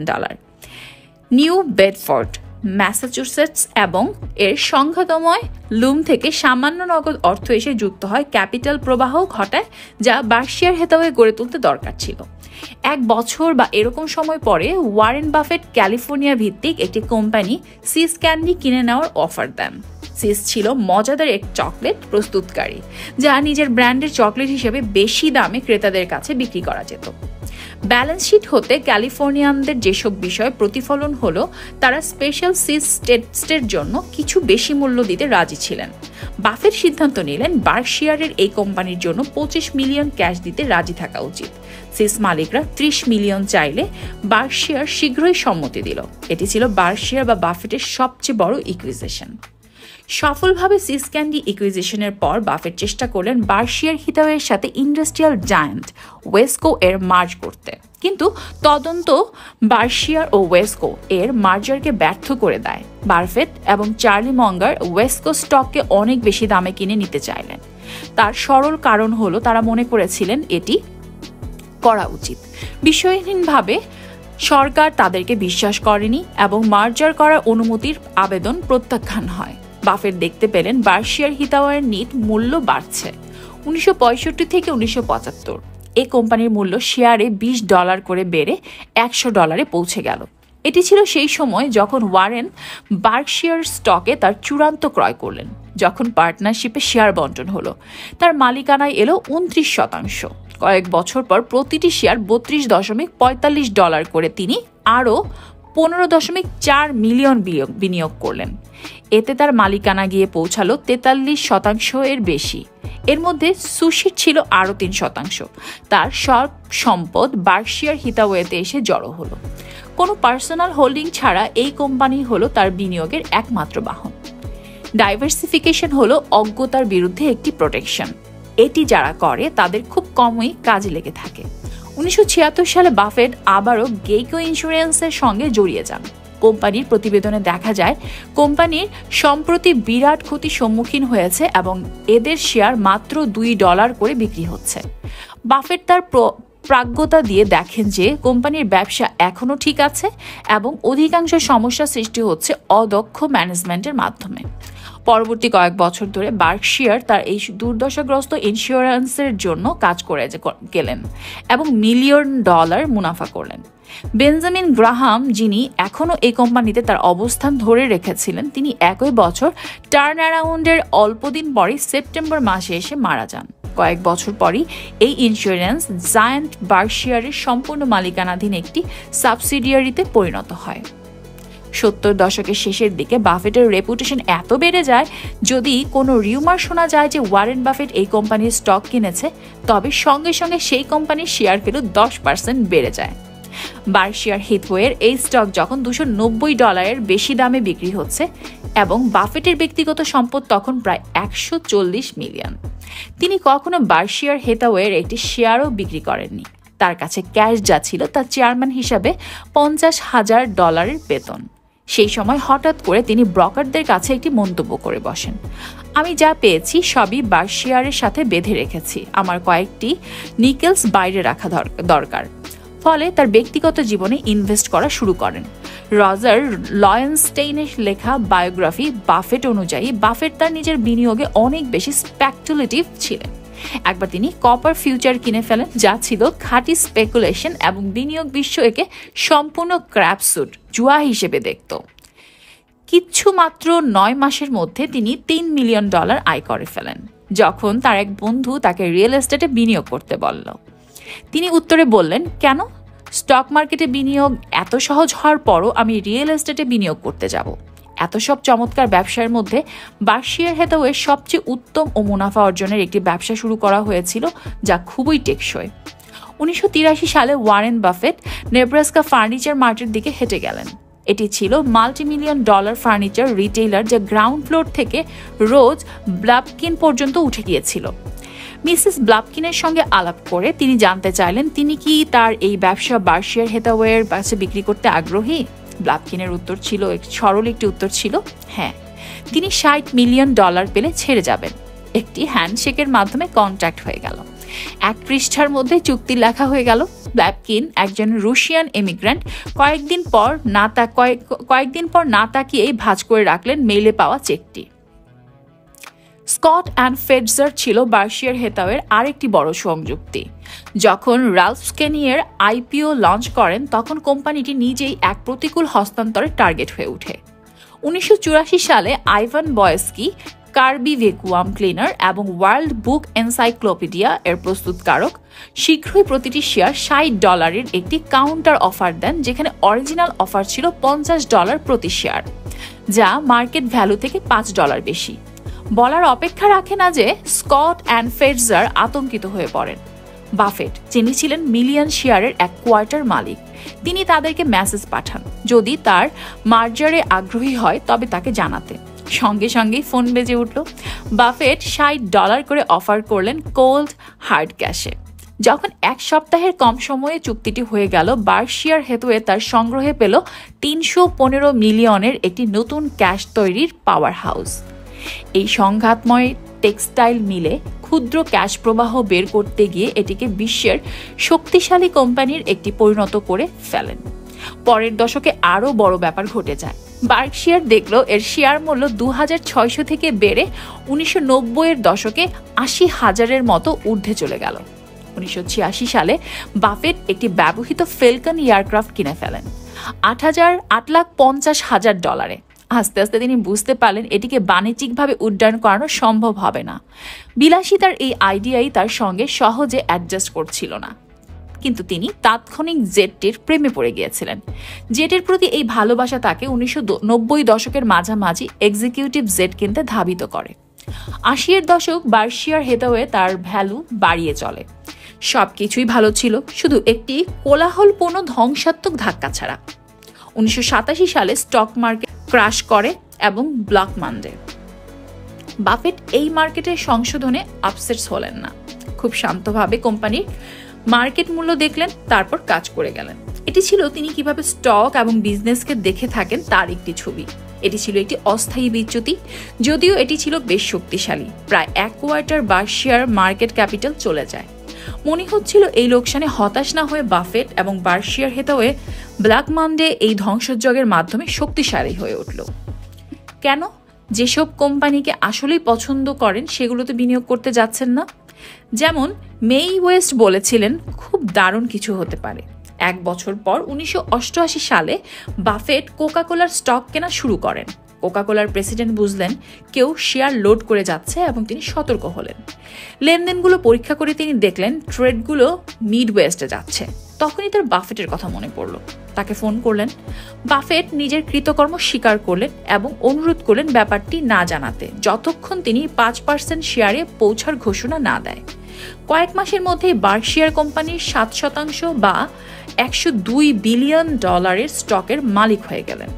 3 বছরের মধ্যে বাফেটের কোকাকোলার বিনিয়োগের বার্কশায়ারের পুরো ভ্যালু থেকে বেশি হয়ে গেল। 1989 সালে বার্কশায়ার হ্যাথওয়ের শেয়ার বিক্রি হচ্ছিল প্রতিটি 8,000 করে। বাফেটের ব্যক্তিগত সম্পদ তখন $3.8 বিলিয়ন বেশি। পরের 10 বছরে তা 10 গুণ বেড়ে গেল। 1990-এর দশকের শেষ ভাগে বার্কশায়ার হ্যাথওয়ের স্টক উড়ে গিয়ে প্রতিটি শেয়ারের মূল্য গিয়ে পৌঁছালো $80,000। এই আকাশচুম্বী অভিযানের মধ্যে চলে এলো .com হাওয়া। ওয়ারেন বাফেটের সাথে সংস্পর্শ হারানোর অভিযোগে অভিযুক্ত হলেন। 1999 সালে যখন বার্কশায়ার মাত্র 0.5% প্রতি শেয়ারে নিট বৃদ্ধি দেখালো, কয়েকটি পত্রিকায় এই ওয়াকালের পতন নিয়ে রিপোর্ট হলো। টেকনোলজির এই বুদবুদ ফেটে যাবে এই বিশ্বাস রেখে বার্কশায়ার যা ভালো মনে করতেন তাই করে যাচ্ছিলেন। যেসব বিরাট ব্যবসা প্রকৃত মূল্য থেকে কম দামে বিক্রি হচ্ছিল সেগুলো মূলধন বিনিয়োগ করতে থাকলেন। তার প্রচেষ্টা বিফলে গেল না। যখন মার্কেট সঠিক অবস্থানে ফিরে এলো, ওয়ারেন বাফেট আবারও স্টার হয়ে গেলেন। বার্কশায়ারের শেয়ার 45,000-এর কাছে নেমে যাওয়ার পর আবার আগের অবস্থানে ফিরে এলো, কিন্তু তারপর 75,000-এর দিকে চলে গেল। টেকনোলজির বুদবুদ ফেটে যাওয়ার আগে বাফেট আবারও চরম শ্রদ্ধার আসন থেকে গেলেন। আমার পদ্ধতি পরিবর্তন থেকে পরিবর্তনের প্রভাব থেকেই বেশি সুবিধা আদায় করে নেয়। রিংলে চিউইং গামে পরিবর্তনের কম প্রভাব আমাকে আকৃষ্ট করে। আমি ভাবি না যে এটি ইন্টারনেটের আঘাতে ভেঙে পড়বে। এটি সেরকমই ব্যবসা। নতুন মিলেনিয়ামে প্রবেশের পর বাফেট এমন সব কোম্পানি কিনতে থাকলেন যেগুলো দীর্ঘমেয়াদী এবং সফল বিজনেস মডেল রয়েছে, আমেরিকায় যাদের দীর্ঘ ইতিহাস রয়েছে। সবচেয়ে বেশি উল্লেখযোগ্য হল বার্কশায়ার হ্যাথাওয়ে যেসব কোম্পানির নিয়ন্ত্রণকারী শেয়ার কিনে নেন সেগুলোর মধ্যে রয়েছে রিংলে, নেসলে এবং হেইন্স কেচাপ কোম্পানি। প্রতিটি ক্রয়ের পেছনে তার যুক্তি ছিল খুবই সাধারণ, তিনি ওসব প্রোডাক্টের টেস্ট পছন্দ করেন। নিশ্চিতভাবে এসব কোম্পানি ক্রয়ের পেছনে সেখানে আরও কিছু উপাদান ছিল, যেমন সলিড এবং সামঞ্জস্যপূর্ণ রিটার্ন, কিন্তু স্পষ্টতই তার উত্তরের মধ্যে খামখেয়ালিপনা ছিল। অধিকাংশ মানুষ এমন সব স্টকে আগ্রহী হয়ে ওঠে যখন প্রত্যেকেই সেগুলো পছন্দ করে। আগ্রহী হওয়ার সময় হলো যখন অন্যরা আগ্রহী হবে না তখন। যা খুব জনপ্রিয় তা কিনে আপনি কখনো ভালো করতে পারবেন না। বেন গ্রাহামের কাছ থেকে শিক্ষা নিতে গিয়ে বাফেট যে জিনিসটি পেয়েছিল তা হলো কোম্পানির অন্তর্নিহিত মূল্য। এটি কোম্পানির ভ্যালু। এই বিনিয়োগে স্প্রেডশিটে গিয়ে যা দেখা গেল তার থেকে অনেক বড়, এবং কোম্পানির প্রতিটি দিকেই তা বড়। তার এক্সিকিউটিভ এবং ম্যানেজমেন্ট লেভেল থেকে নিম্ন স্তরের কর্মী পর্যন্ত প্রতিটি ডলার এবং সেন্ট বিনিয়োগের ক্ষেত্রে বেন গ্রাহাম দেখতেন সেই ব্যবসা এবং স্টকের অতীত সামঞ্জস্যপূর্ণ পারফরম্যান্সের জন্য দীর্ঘমেয়াদী সম্ভাবনা কীরকম। বাফেট এমন ধরনের বিনিয়োগকারী ছিলেন যিনি দেখতেন কিভাবে ব্যবসায়টি পরিচালিত হচ্ছে এবং কিভাবে কর্মীরা অন্তঃক্রিয়া করে যাচ্ছে এবং তাদের কাজকে উপভোগ করছে। বাফেট জানতেন ব্যবসায় কতটুকু ভালো চলে যতটুকু ভালোভাবে তার লোকজন তা পরিচালনা করেন। তার কাছে একটি সলিড রেপুটেশন শুধু কাগজে সীমাবদ্ধ নয়, এই রেপুটেশন পার্থক্যটুকু তৈরি করে। বাফেটের এই বিশ্বাস প্রতিষ্ঠানগুলোকে বাঁচিয়েছে এবং তার ব্যবসায়িক সিদ্ধান্ত দিয়ে 60 বছরের বেশি সময় ধরে তিনি ভালোভাবে পরিচালনা করে আসছেন। Making the world a better place. আমি যে পরিমাণ টাকা কামাই করেছি তা দিয়ে জীবনকে পরিমাপ করি না। অন্যরা তা করতে পারে, কিন্তু নিশ্চিতভাবে বলছি আমি তা করি না। 1981 সালে লোভ লালসার দশকে বার্কশায়ার একটি নতুন চ্যারিটি প্ল্যান ঘোষণা করে, যা চার্লি মঙ্গারের চিন্তার ফসল, এবং বাফেট তা অনুমোদন করেন। প্ল্যান অনুযায়ী প্রতি শেয়ার হোল্ডারকে বলা হয় চ্যারিটি চিহ্নিত করতে, যেখানে প্রতিটি বার্কশায়ারের শেয়ার প্রতি জমা হবে $2 করে। এটি ছিল ওয়াল স্ট্রিটের একটি সাধারণ প্র্যাকটিসের, যেখানে সিইও বাছাই করে দেবেন কারা কোম্পানির হ্যান্ডআউট নিয়ে এক্সিকিউটিভ, স্কুল, চার্চ এবং বিভিন্ন প্রতিষ্ঠানে যাবেন। এই পরিকল্পনা ব্যাপক সাফল্য পায় এবং 1 বছরের মধ্যে এই অনুদানের পরিমাণ বাড়িয়ে দেওয়া হয়। চূড়ান্ত পর্যায়ে বার্কশায়ারের শেয়ার হোল্ডাররা প্রতি বছর $1 মিলিয়ন ব্যয় করতে থাকেন, সবই তাদের নিজেদের মাধ্যমে। বার্কশায়ারের এই সাবসিডিয়ারি দ্য প্যাম্পার্ড শেফের সাথে সহযোগিতার পর এই প্রোগ্রাম অবশেষে আর চলতে দেওয়া হয়নি, কারণ দ্য প্যাম্পার্ড শেফ বাফেটের এই বিতর্কিত পূর্ব পছন্দ করা চ্যারিটিতে অনুদানের মধ্যে বৈষম্য দেখতে পান। যদি আপনি সেরকম ভাগ্যবান হয়ে থাকেন যে আপনার মধ্যে 1% মানবতা থাকে, তবে আপনি অবশিষ্ট মানবতার জন্য বাকি 99% নিয়ে চিন্তা করার জন্য দায়ী।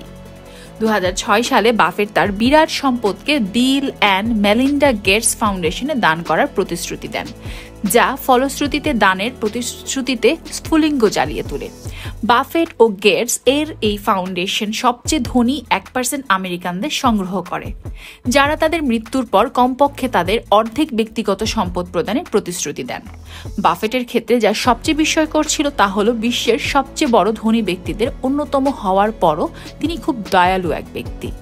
যেখানে দুনিয়ার এত সব ধনী মানুষ ভাবে যে তারা মৃত্যুর পর এত সব সম্পদ নিজেদের সঙ্গে নিয়ে যেতে পারবে, বাফেট ঠিক তার উল্টো রাস্তা ধরেছেন এবং তার জীবদ্দশায় দুনিয়াকে এত উন্নত বাসভূমি করার সিদ্ধান্ত নিয়েছেন।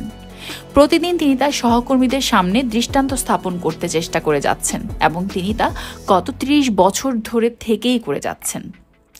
এমনকি তার সন্তানের জন্য বাফেট তার উইলে উল্লেখ করেছেন যে তিনি তাদেরকে এবং তার নাতি নাতনিদের এতটুকু দিবেন যাতে তারা নিজেদের আবেগকে আবিষ্কার করতে পারে, কিন্তু তার পরের সব অংশ বিল অ্যান্ড মেলিন্ডা গেটসের নামে উইল করা, যাতে তারা যে কোনো কাজে তা লাগাতে পারে। এই স্তরের মানবতা এবং পূর্ব ভাবনা নিঃসন্দেহে অনুপ্রেরণাকারীদের। এটি আপনাকে ভাবাতে বাধ্য করবে কিভাবে আপনি দুনিয়া থেকে চলে যাবেন, এই গ্রহে আপনি কি ধরনের চিহ্ন রাখতে চান এবং আপনার পরবর্তী মানব সন্তানের জন্যই বা কি চিহ্ন রেখে যেতে চান। আপনার চারপাশের বিভিন্ন বিষয়কে প্রভাবিত করতে তো এখন আপনি কি করতে পারেন। ওয়ারেন বাফেট যে উত্তরাধিকার রেখে যেতে চাচ্ছেন, আমাদের অধিকাংশরাই তা করতে বা অনুসরণ করতে পারছি না, কিন্তু আমরা ক্ষুদ্র ক্ষুদ্র চেষ্টা তো করতে পারি। সম্ভবত সবচেয়ে ফলপ্রসূ পন্থা হলো আমরা যা বিশ্বাস করি তাতে আমাদের সময়কে সরলভাবে কাজে লাগানো। গৃহহীনদের আশ্রমে বা স্থানীয় স্কুলে বা যে কোনো স্থানে যেখানে মানব সম্পদের প্রয়োজন কিন্তু কম পাওয়া যাচ্ছে, সেখানে মাসে 1 বা 2 ঘন্টা সময় দিন। যেহেতু আমাদের সবাই ব্যস্ত জীবনযাপন করছি, সেহেতু এই সময় দেওয়াটা বেশ কঠিন। কর্মস্থল এবং পরিবারের কাজের মাঝে সঠিকভাবে খাওয়া এবং বিশ্রামের জন্য তারা সময় পায় না। কিন্তু যদি আপনি নিজের শিডিউলের দিকে তাকান, তবে দেখবেন সেখানের বাইরেও আপনার যাওয়ার জন্য সময় আছে এবং কোনো না কোনোভাবে আপনার কমিউনিটিকে সাহায্য করার সময় আছে। যদি আপনি আসলেই ভাবেন যে দিনে কি পরিমাণ সময় আপনি টেলিভিশন দেখে বা ইন্টারনেটে ব্যয় করেন, দেখবেন সেখানে কিছু না কিছু করে শুধু রিল্যাক্স করে সময় কাটিয়ে দিচ্ছেন। অসাধারণ কিছু করে অসাধারণ ফলাফল পাওয়া খুব জরুরি না। ভলান্টিয়ারিং সবসময় কম ভাগ্যবান লোকদেরকে ফোকাস করে করবে এমন না। যদি আপনার কমিউনিটির দিকে তাকান, দেখবেন শিশুদের জন্য কত ভিন্ন ভিন্ন কার্যক্রম চালু আছে। স্পোর্টস লিগে কি কোচের অভাব আছে? যেসব ব্যক্তি নতুন কোনো দক্ষতা অর্জন করতে যাচ্ছেন, এমন বয়স্কদের ক্লাসিক টিউটরের অভাব?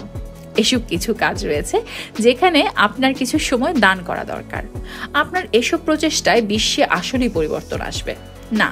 কোনো ফুটবল কোচে ভলান্টিয়ার হিসেবে কাজ করা এতটুকু ড্রামাটিক না যতটুকু ড্রামাটিক হলো $1 বিলিয়ন অনুদান দিয়ে রোগের উপশমে কাজ করা বা নতুন কোনো স্কুল ঘর করে দেওয়া। কিন্তু এটি যা করবে তা হলো আপনি যাকে সাহায্য করবেন তার মধ্যে পজিটিভ পরিবর্তন আনবে, এবং তা আশাপ্রদভাবে এগুলো অবশেষে সেসব লোকদের অনুপ্রাণিত করবে যাদের কাছে আপনি পৌঁছলেন, এবং তারাও সেভাবে অন্যদের সাহায্য করবে। কিন্তু যদি এসব কিছু আপনার জন্য বেশি মনে হয়, তবে এর পরিবর্তে নিজের পরিবারের দিকে তাকান। এখানে কি এমন আছে যা দিনের শেষে আপনি পরিবর্তন আনতে পারবেন? সম্ভাবনা আছে এখানেও উত্তর তবে হ্যাঁ, এবং এগুলো সম্ভবত আপনার সামনেই আছে অথবা আপনার পাশেই রয়েছে। আপনার পরিবার, বাচ্চা কাচ্চা, স্ত্রী বা স্বামীর দিকে তাকান। ভাবুন কি করলে তাদের মধ্যে পজিটিভ পরিবর্তন আসবে। আপনি তাদেরকে কি শিক্ষা দিচ্ছেন বা তাদেরকে বিশ্বে আরও ভালো করতে সাহায্য করবে? আপনার করা কাজ থেকে তারা কি আরও বড় কাজ সম্পাদন করতে পারবে? তারা কি পজিটিভ রোল মডেল হিসেবে কাজ করতে পারবে যা দুনিয়াতে তাদের সফলতা আরও নিশ্চিত করবে? হ্যাঁ, এগুলো বেশ ছোটোখাটো বিষয়, কোনোভাবেই বড় পরিকল্পনা বা স্কেল করা না। কিন্তু এসব ছোটোখাটো বিষয় অনেক ভালো ভবিষ্যতের দিকে নিয়ে যেতে পারে যদি আমরা কিছুটা চেষ্টা করি, এবং সেই চেষ্টা বিশ্বকে পরিবর্তনের লক্ষ্যে। প্রত্যেকের জীবনে কিছু বৃষ্টি হবেই। বাফেটের শান্তিপ্রিয় লাইফস্টাইলের পরেও আমাদের অনেকের মতো তাকেও ব্যক্তিগত এবং ব্যবসায়িক সমস্যায় পড়তে হয়েছে। ব্যক্তিগত ও পেশাগত ক্রাইসিস মোকাবেলায় বাফেটকে অন্যদের চেয়ে যা আলাদা করে রেখেছে তা হলো যৌক্তিকভাবে বিভিন্ন পরিস্থিতি মূল্যায়নের ক্ষমতা এবং নিজেকে শারীরিক বা আবেগজাতভাবে আঘাত করতে না দেওয়া এবং তার দৈনন্দিন অবস্থানকে বাধাগ্রস্ত করা। এর মানে কোনোভাবেই বলা যাবে না যে তিনি কখনো দুঃখ পান না বা বিহ্বল হন না। সবাই মানুষ। কিন্তু যখন তিনি ফাইন্যান্সের অপরিহার্যগতভাবে গর্তে পড়েছেন বা দৈনন্দিন জীবনে চাপে পড়েছেন, তখন তিনি যেভাবে তা পরিচালনা করেছেন তা বাফেটকে অন্যদের থেকে আলাদা করে রেখেছে। যদিও ওয়ারেন বাফেটের জীবনের অধিকাংশ স্থান জুড়ে রয়েছে তার সৌভাগ্য এবং সফলতার চেয়েও বেশি কিছু, কিন্তু প্রত্যেকটি সফলতার গল্পের সাথে এমন সময় জুড়ে আছে যখন একজন মানুষকে তার শারীরিক এবং আবেগজাত সহ্যসীমার বাইরে নিয়ে যায়। বাফেটও তার ব্যতিক্রম না। তিনি প্রতিকূলতার অনেক স্তর মোকাবেলা করেছেন যেখানে মানুষের অধিকাংশ মানুষই ভেঙে পড়ে। সুশি বাফেটের আলাদা হয়ে যাওয়া এবং মৃত্যু। 1977 সালে 45 বছর বয়সে সুশি স্বামী বাফেটকে ছেড়ে চলে যান। যদিও বিয়ের বন্ধন বিচ্ছেদ করেননি, সুশি একজন গায়িকা হিসেবে ক্যারিয়ার গড়ে তুলতে চান এবং সান ফ্রান্সিসকোতে আলাদা অ্যাপার্টমেন্ট নিয়ে থাকা শুরু করেন। বলার অপেক্ষা রাখে না যে বাফেট তার দাম্পত্য জীবনে এই লোকসানে বেশ বিধ্বস্ত হয়ে পড়েন। তার পুরো জীবন জুড়েই তিনি সুশিকে আমার বাগানের সূর্যলোক এবং বৃষ্টিধারা হিসেবে বর্ণনা করেন। এই আলাদা থাকা সত্ত্বেও বাফেট এবং সুশি ঘনিষ্ঠ ছিলেন। প্রতিদিন কথা বলতেন, বার্ষিক 2 সপ্তাহ নিউ ইয়র্কে বেড়াতে যেতেন এবং Christmas get together California beach হাউসে বাচ্চাদের সাথে দেখা করতেন। এরকম পরিস্থিতিতে পড়লে যে কারোর মতেই এই পরিবর্তন খুব কঠিন ছিল, কিন্তু বাফেট নতুন ব্যবস্থায় অভ্যস্ত হয়ে পড়লেন। সুশি ওমাহা এলাকার অনেক মহিলাকে ফোন করে তার স্বামীর সাথে ডিনার এবং সিনেমায় যেতে অনুরোধ করতেন। এভাবেই সুশি বাফেটকে অ্যাস্ট্রিড মেস নামে একজন ওয়েট্রেসের সাথে পরিচয় করিয়ে দেন। 1 বছরের মধ্যে অ্যাস্ট্রিড বাফেটের সাথে থাকতে বাফেটস ফলিতে চলে যান এবং তারা দুজন একসঙ্গে সেখানে বসবাস করছেন, সবই সুশির আশীর্বাদে। 2003 সালে সুশির ওরাল ক্যান্সার ধরা পড়ে এবং এতে অপারেশন করা হয়। রেডিয়েশন ট্রিটমেন্ট চলে এবং হাড়ের ক্ষতির কারণে মুখের কাঠামো চেঞ্জ হয়ে যায়। বাফেট এই দীর্ঘ বেদনাবিধুর সময়ে প্রতি সপ্তাহান্তে সুশির বাড়িতে চলে যেতেন। যখন মনে হতো সুশি ক্যান্সার থেকে পুরোপুরি সেরে উঠেছেন, তখন তার সেরিব্রাল হেমরেজ হয়ে 82 বছর বয়সে মারা যান। যখন তিনি মারা যান, বাফেট তার পাশেই ছিলেন এবং তার মৃত্যুতে এত বিধ্বস্ত হয়ে পড়েন যে তিনি তার মেমোরিয়াল সার্ভিসে যোগ দিতে পারেননি। The Solomon brothers scandal. একটি রেপুটেশন গড়তে 20 বছর সময় লাগে আর তা ধ্বংস হতে মাত্র লাগে 5 মিনিট। যদি আপনি তা এভাবে ভেবে থাকেন, তবে আপনি ভিন্নভাবে কাজ করবেন। 1991 সালে treasury deputy assistant secretary Mike Basham জানালেন যে সলোমন ট্রেডার পল মজার মিথ্যা বিড সাবমিট করেছিলেন, যাতে একজন ক্রেতাকে ডিসেম্বর 1990 থেকে মে 1991 পর্যন্ত যে পরিমাণ ট্রেজারি বন্ড কিনতে দেওয়া হয় তার থেকে বেশি কিনতে পারেন। সলোমনকে এই আইন ভঙ্গের জন্য জরিমানা করা হয় $290 মিলিয়ন। এটি কোনো ইনভেস্টমেন্ট ব্যাংকের ওপর করা সর্বোচ্চ জরিমানা। এটি ছিল বাফেট সলোমন ব্রাদার্সের মধ্যে ঢুকে তার নিয়ন্ত্রণ নেওয়ার পরপরই ঘটে যাওয়া ঘটনা। এই ফার্মে বার্কশায়ার হ্যাথাওয়ের আংশিক মালিকানা ছিল এবং বাফেটের ব্যক্তিগত, যদিও তার সম্পূর্ণ পরোক্ষ বিনিয়োগ ছিল, যা দিয়ে ব্রোকারেজ ফার্মকে দুর্ভাগ্যজনকভাবে এই ঘটনা থেকে ফিরিয়ে আনা যেত এবং সংঘাতময় এই ফার্মের জন্য ক্রেতা খুঁজে নেওয়া যেত। এসইসি এর তদন্তের বাহ্যিক চাপ, অভ্যন্তরীণ দ্বন্দ্ব এবং ম্যানেজমেন্ট টিমের সংগঠিত অবস্থা ছাড়াও এমসিআই কমিউনিকেশনের পাবলিক অফারিংয়ের সঙ্গে জড়িত ইস্যুর জন্য বাফেট সলোমন ব্রাদার্স পরিচালনার এই সময়টাকে তার জীবনের সবচেয়ে বেশি চাপের সময় বলে উল্লেখ করেছেন।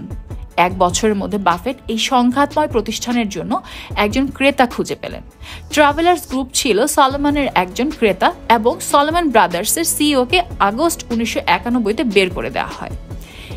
ইউএস সিকিউরিটি অ্যান্ড এক্সচেঞ্জ কমিশনের সেটেলমেন্ট তাকে $1 লাখ জরিমানা করেন এবং তাকে কোনো ব্রোকারেজ ফার্মে প্রধান নির্বাহী হিসেবে কাজ করার সুযোগ থেকে বঞ্চিত করা হয়।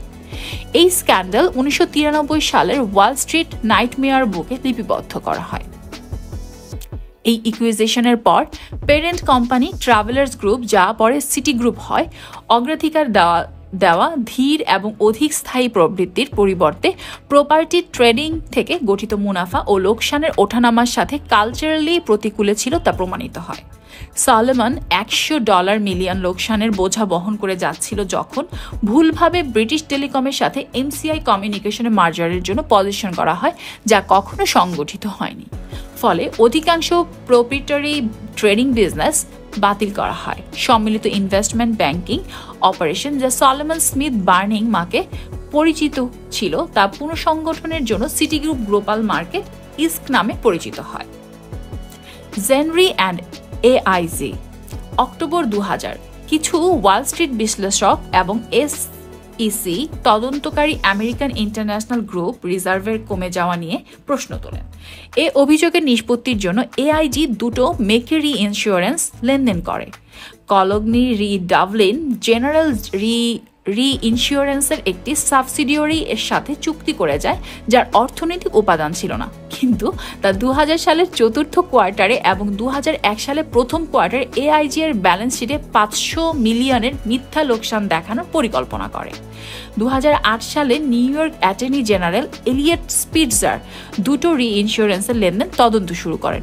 অল্প সময়ের মধ্যেই এআইজি মার্কেট প্রেশার পড়ে যায় এবং স্বীকার করে নেয় যে এটি 2টো কাজ করেছে, যাকে সিকিউরিটি ভাউতা হিসেবে ব্যাখ্যা করা হয়ে থাকে। স্টাফরা তখন স্বীকার করেন যে 2টো রি ইন্স্যুরেন্স লেনদেন এআইজি এর ব্যালেন্স শিটে ফুলিয়ে ফাঁপিয়ে দেখানো হয়েছে, যা এআইজি এর স্টক মূল্যকে সাপোর্ট করে। ফলে যে স্টক ক্রাশ হয় তাতে বিনিয়োগকারীরা $500 মিলিয়ন খোয়ান। জেনারেল রি ইন্স্যুরেন্স অথবা সাধারণত জেনরি নামে পরিচিত পুরোপুরিভাবে বার্কশায়ার হ্যাথাওয়ের সাবসিডিয়ারি ছিল। নিউ ইয়র্কের গ্র্যান্ড জুরি বাফেটকে কংগ্রেসের সামনে ডাকলেন জেনরি এবং এআইজি এর সাথে তার সম্পর্ক ব্যাখ্যা করার জন্য। বাফেটকে ফেডারেল স্ক্রুটিনি এবং এসইসি এর তদন্তকারী মোকাবিলা করতে হয়, কিন্তু তিনি কখনো স্ক্যান্ডালের সাথে জড়িত ছিলেন না। বিভিন্ন শুনানিতে তিনি তার শান্ত এবং বিনয়ী স্বভাব ধরে রাখেন। প্রত্যেকটি প্রশ্নের উত্তর তার ট্রেডমার্কওয়ালা বুদ্ধিমত্তা এবং রসিকতা দিয়ে ধরে জবাব দেন। যদিও অভিযোগগুলো খুবই সিরিয়াস ছিল এবং বার্কশায়ারি অস্তিত্বের জন্য সেগুলো হুমকি স্বরূপ ছিল। শুনানি শেষে বাফেট এবং বার্কশায়ার হেথাওয়ে অক্ষত অবস্থায় হেঁটে বের হয়ে আসেন, কিন্তু শুনানির প্রভাব অনেক দূর চলে যায় এবং অনেক নতুন প্রোটেকশন দেওয়া হয় যাতে বিজনেস ফার্মগুলো ভবিষ্যতে ভ্রম সৃষ্টি করতে না পারে। যদি আপনি নিজেকে কোনো গর্তে আবিষ্কার করেন, তবে সবচেয়ে গুরুত্বপূর্ণ যা করতে হবে তা হলো গর্ত খোঁড়া বন্ধ করে দিতে হবে। যখন আপনি কোনো প্রতিকূলতার সম্মুখীন হন, তখন কিভাবে প্রতিক্রিয়া ব্যক্ত করেন? আপনি কি দৌড়ে এ থেকে নিজেকে লুকিয়ে রাখেন? আবেগের বশে নিজের মুখ এই আশায় বন্ধ রাখেন যে এটি আস্তে আস্তে সরে যাবে? যদি আপনি যথেষ্ট শান্ত এবং বিনম্র থাকেন, অথবা আপনি তার মুখোমুখি হন এবং নিজের কাজের দায়িত্ব নিয়ে থাকেন। কোনো কোনো পরিস্থিতিতে প্রতিকূলতা এবং দ্বন্দ্ব অনিবার্য হয়ে পড়ে। যখন ভালোবাসার কোনো পাত্র, যেমন মা বাবা, স্বামী বা স্ত্রী, বাচ্চা কাচ্চাদেরকেও দীর্ঘমেয়াদী অসুখে পড়ে যায় অথবা মৃত্যুবরণ করে, তখন এ ধরনের প্রতিকূলতা অনিবার্য হয়ে ওঠে, যা অসহ্য যন্ত্রণার কারণ হয়ে দাঁড়ায় এবং আমরা সবাই এরকম বেদনা নিয়ে বেঁচে থাকতে পারি। কিন্তু অন্য ধরনের প্রতিকূলতা, যেমন কাজের অ্যাসাইনমেন্ট অথবা স্বামী বা স্ত্রী বা বন্ধু বান্ধবের সাথে আকস্মিক বিমান ভ্রমণের ব্যাপারে কি বলবেন? প্রায় কি আপনি নিজেকে লজ্জিত অনুভব করেন বা মুখোমুখি হওয়ার ভয়ে গুটিসুটি মেরে বসে থাকেন, অথবা অতিরিক্ত দায়িত্ব নিয়ে থাকেন, অথবা আপনি কি অন্যের উপর দোষ চাপিয়ে দিতে চান, অথবা কোনো কাজে অতিরিক্ত প্রচেষ্টা করার আইডিয়াকে সরলভাবে এড়িয়ে চলেন? বাফেট যে প্রতিকূলতা মোকাবিলা করেছে, সেখানে তিনি ছিলেন ঠান্ডা এবং পরিচ্ছন্ন মাথায় একজন যুক্তিসঙ্গত। যখন সেগুলো সামনে আসে, তিনি তাই করতেন। তিনি জানতেন যদি তিনি বার্কশায়ার হেথাওয়ের এই ইস্যুগুলো মোকাবিলা না করেন, তবে তারা তার আস্তানায় হানা দেওয়ার সম্ভাবনা রয়েছে এবং অবশেষে তা তার ব্যবসায়কে আঘাত করবে। অবশ্য এরকম সিনেট সাব কমিটির সামনে আপনার আসার সম্ভাবনা খুব কম। এরকম পরিস্থিতিতে আপনার প্রতিক্রিয়া কেমন হবে বলে আপনি মনে করেন? আপনি কি ভেঙে পড়বেন? আপনি কি দৌড়ে পালিয়ে যাবেন? কারণ এটি মোকাবেলা করতে আপনাকে যদি কংগ্রেসের সামনে ডাকা হয়, সম্ভাবনা থাকে সম্পদ নিয়ে আপনার দৌড়ে পালানোর। অথবা আপনি কি অবস্থান করবেন আর সঙ্গীদের সামনে দাঁড়াবেন এবং যখন পড়ে যাওয়ার কথা তখন চিপকে পড়ে যেতে দিবেন? আপনি অবশ্যই তাই করতে পারবেন। কিভাবে আপনি একজন মানুষের সবচেয়ে উত্তম উপায় হিসেবে প্রতিকূলতা এবং অস্থিরতা মোকাবিলা করবেন?